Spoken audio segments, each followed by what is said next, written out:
Hello everybody, this is ManuS and I'm back with the second half of the Freljord spoilers for Legends of Runeterra.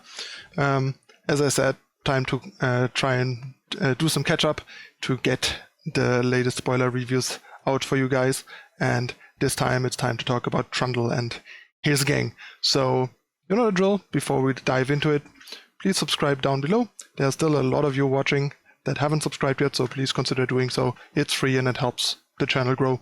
And yeah, let me briefly introduce you to today's sponsor. Today's video is sponsored by NordVPN, one of the leading virtual private network providers out there. A virtual private network keeps your data secure and yourself anonymous while using the internet. NordVPN comes with super fast servers, allows you to unlock your favorite entertainment websites like Netflix. They provide a 30-day money-back guarantee. They also have an included cybersecurity suite, which acts as an ad blocker to boot. They don't lock any of your data, provide a 24/7 customer support, and you can use it on up to 6 simultaneous connections, so one account covers most or all of your electronic devices.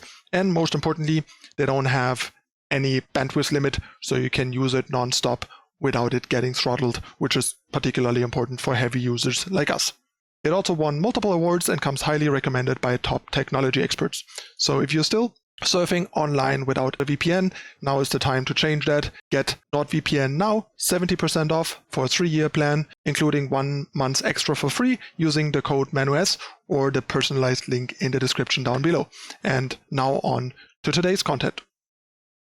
Alright, now that we got that out of the way, let's take a look at the spoilers.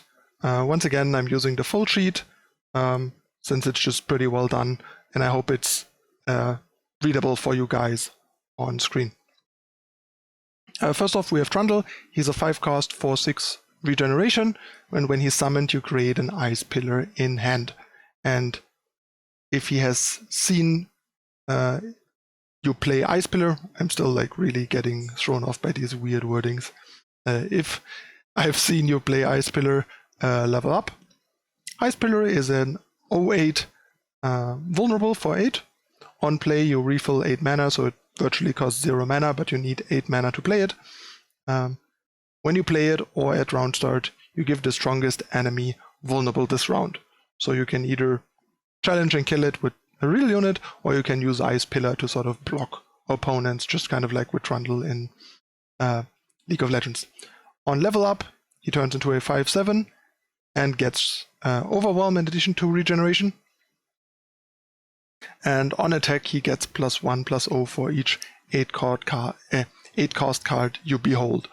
So that means each 8-cost card in play and each 8-cost card in hand. So that's usually at least a 6/7 Overwhelm, maybe a 7 or an 8 sometimes. But yeah, it's kind of marginal. Trundle doesn't seem too impressive. He seems solid. I mean, we have seen how much regeneration can do on Garen. This is sort of a similar card in a way. It doesn't give you the free attack, but it gives you a lot of free like board control down the line. So Trundle might be better than he looks. It's just based on like how we felt about Garen when he came out. So don't count him out just yet. But he's a bit like generic by the time you play him, and takes a little to get going. So I'm not sure how good he's going to be. He looks kind of like unspectacular and weak-ish, but then again, like I said, think of Garen and how much better he plays and turned out than he looked to me and a lot of other people in the beginning. So Trundle might be a similar case, given that he has similar effects, and he even has Overwhelm, so he can't be jump blocked like Garen. Then we have Augur of the Old Ones. It's a 6-cost 5/5 Overwhelm regeneration, so another big troll. On play, if you behold an 8+ cost card, grant an ally Overwhelm and regeneration. So he makes another like big Overwhelm regeneration threat. So the whole troll thing is going to be like a very sticky, hard to deal with board, which could be kind of interesting. Like if you imagine curving like a good 4-drop into a Trundle into Augur, or just a good 5-drop into Augur. Like imagine I don't know, Harsguard, for example, into Augur of the Old Ones with Behold. And then suddenly you have 2/5/5 Overwhelm regeneration units in play on turn 6. That can get pretty nasty real fast against a lot of decks. So Augur of the Old Ones looks pretty strong in the right context if he can be enabled well enough. Once again, these Behold cards are a bit hard to evaluate without having all the context and without having played with them. Then Trundle's spell is also in a way kind of like Garen's spell in that it's an 8-cost spell, but it's not that great. But it means actually that it's like your Trundles automatically turn into Behold enablers when you have a Trundle in play, which is quite meaningful actually. So having redundant Trundle copies in hand helps your Behold, which is nice. I guess not that much, since Trundle already gives you an Ice Pillar to help your Behold anyway, so the upside of like additional Behold mostly matters for Trundle himself with his leveled up buff. I think, since I don't think we've seen any card yet that has Behold in a way that it cares about how many cards you have other than Trundle's attack trigger, but there might be other cards where it matters. And it would matter a lot more if Trundle wouldn't already enable Behold when you play him. It's a slow spell. You give all units -3/-0 this round and deal 3 damage to all units. And obviously, since it's Trundle's version, you shuffle the Trundle in your deck. That actually seems kind of weak. I mean, sure, the damage doesn't matter as much if a lot of your stuff regenerates, but it's pretty weak for like an 8-cost card, if you ask me. Card seems kind of bad. Next we have Broad-Backed Protector. It's a 4-cost 2/7. Round start, heal your Nexus 3. Deal damage to Broad-Backed Protector equal to the amount healed. So this is a Targon card, not a Freljord card. I was a bit surprised by the one Targon card included in the Lulu spoiler, and we're seeing it here again, so that means we're probably getting 4 Targon champions, as I suspected, and 3 non-Targon champions, and that's why they're including some Targon spoilers here, because the majority of the cards we get will be Targon cards, which makes sense, but Targon cards that synergize with the non-Targon regions we're getting, like in this case, Broad-Backed Protector. But yeah, this card doesn't seem that great. Although this seems like a neat target for Augur of the Old Ones, so maybe this might turn out to be a bit better than it looks and might have a home in sort of like a defensive rampy troll deck. And then you can give it regeneration with Augur on turn 6 and stuff like that. And I think if you're at 20 and heal for effectively 0, I don't think this takes damage. But yeah, the card seems a bit iffy.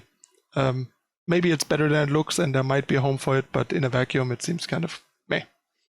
Then we have Revitalizing Roar. It's a 7-cost slow spell. You pick a unit in your hand to reveal and heal your Nexus by its power. And if you're enlightened, you reduce its cost to 0. I assume that means the cost of the unit you reveal, not the cost of Revitalizing Roar. But that is not entirely clear. It could also mean that Roar costs 0, but I think it makes the unit cost 0. So you can kind of like play a Roar for 7, gain, I don't know, 10 from an Ancient one, and then drop a 0-cost Ancient one if that's how it works. But not entirely sure. But yeah, this looks kind of interesting-ish, especially if it reduces the cost of the unit to 0. If it reduces its own cost to 0, it's a little less appealing, but yeah, maybe something to toy around with, certainly nothing too great. And last but not least, we have Resplendent Stellarcorn. It's a 5-cost 4/5, and on play you heal an ally and your Nexus for 3. That's actually a pretty solid, like, defensive health gain 5-drop that might see some decent play in Targon decks as like a turn 5 curve slot if the deck is more a more defensive one. So yeah, those cards are quite the mixed bag. There are some cards that seem like they could be okay, and I think the big takeaway is like Augur of the Old Ones looks pretty good to me, and Trundle might be better than it looks and that people think based on our experience with Garen. In the right like mid-rangey type strategies, regeneration is pretty beastly, especially on higher stat units.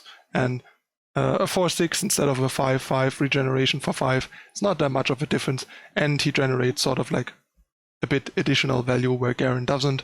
So Trundle is very much comparable to Garen. It mainly depends on if there is a deck that plays out in a way that wants a Garen type card the same way that the mid-range Demacia decks benefit from Garen's like board presence. So yeah, that sums up all the Freljord spoilers and the Trundle badge. Let me know what you think of these cards. Do you have any different feelings about the cards and why and where? I'm definitely excited to finally get my hands on the new cards and mess around with them. Even though Freljord doesn't look as hot as Ionia or Targon so far, but yeah, there's plenty more to come still in the coming days, and I can't wait to finally get some new content in the game. It's gonna be awesome. So yeah, let me know what you think down below. If you like the content, don't forget to hit the like button and subscribe on your way out. And yeah, share it with your friends. Check out the ads at the beginning and end to help support the content. And for more information and my live stream and so on, check the description down below. That's again for this time. I'm your host ManuS, and thank you for watching.